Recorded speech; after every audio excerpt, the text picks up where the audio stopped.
Let's hear from heaven today by reading the scriptures. We're finishing up Matthew chapter 5 and a portion of Jesus' Sermon on the Mount where he's teaching his listeners and us how to live so that we can enter the kingdom of heaven.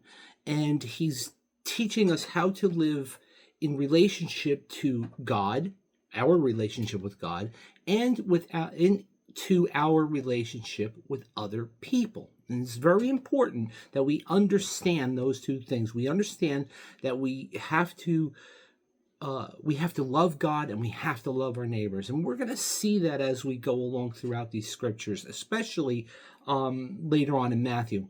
All right, so I'm going to be reading verses 43 to 48 to the end of the chapter, and then we'll unpack it a little bit, just like always. All right, so here we go. Verses 43 to 48.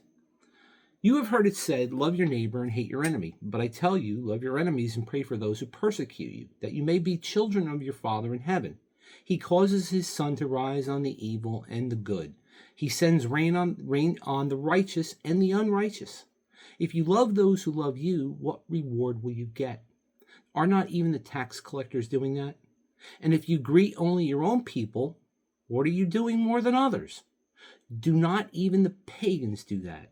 Be perfect, therefore, as your heavenly Father is perfect. Okay, so again, Jesus is starting out by telling his people, he's saying, listen, you've heard this said, but I'm going to tell you something different. I'm going to tell you what it really means, is what he's saying. This part is from a portion of the Mosaic Law, and we find this in Leviticus chapter 19, verse 18. You shall not take vengeance, nor bear any grudge against the children of your people, but you shall love your neighbor as yourself. I am the Lord. Now, this element of the law instructed that the Jewish people were to love each other. They were instructed to love each other, their brethren. The fellow Jews were their brethren. But what Jesus is telling us is that our brethren are all people, not just our friends and family, but even our enemies. And he's telling us that if we love only those who love us, big deal. Even sinners do that. Even the pagans do that. And he's telling us further that God causes his rain to fall on the just and the unjust. That means God has an influence on everybody, whether they're sinners or whether they're righteous. God is providing for them. God is giving them rain. God is punishing them. He's doing the same thing with everybody. God isn't playing favorites, and neither should we. Now, he finishes up this portion of his sermon by telling us that we must be perfect just as our Father in heaven is perfect. And he tells us that we must live this certain way in order to demonstrate the same kind of righteousness that both he and the Father have. And those aspects of our lives are this: that we would never hate, slander, or speak evil of another person. We would never lust in our hearts and minds and not covet anything. We would never make a false oath and always be completely truthful. We would let God defend our personal rights and not take it upon ourselves to do it. I want to stop there for a minute. That's a very different kind of way of thinking, because that's not who we are. That's not how we are as people. We demand our rights. We always seek our own first. Jesus is telling us we can't do that. We're not supposed to do that because that does no good. Think about it. And I just don't want to go too far off on the side, but I want you to think about this one. Every single time, I can promise you that every single time you demand your rights or look back and you've demanded your rights, there's never been any love in it. I will bet you that if you look deeply at it, it's always been for selfish motives. And Jesus is telling us we can't be like that, because that will not get us into the kingdom of heaven.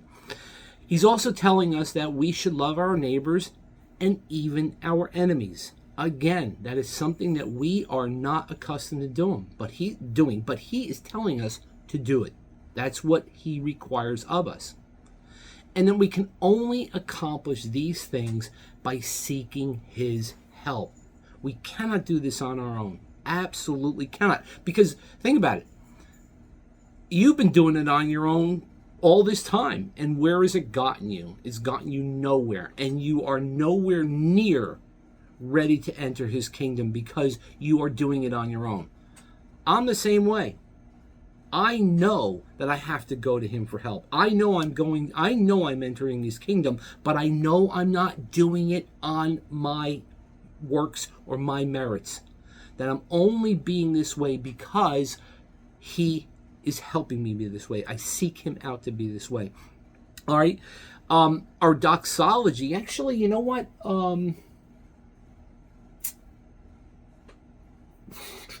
No, I'm gonna stick with this one. I'm gonna stick with this one. I was gonna change it to something else, but I don't think it's relevant. I think this one's relevant. I want to stick with this.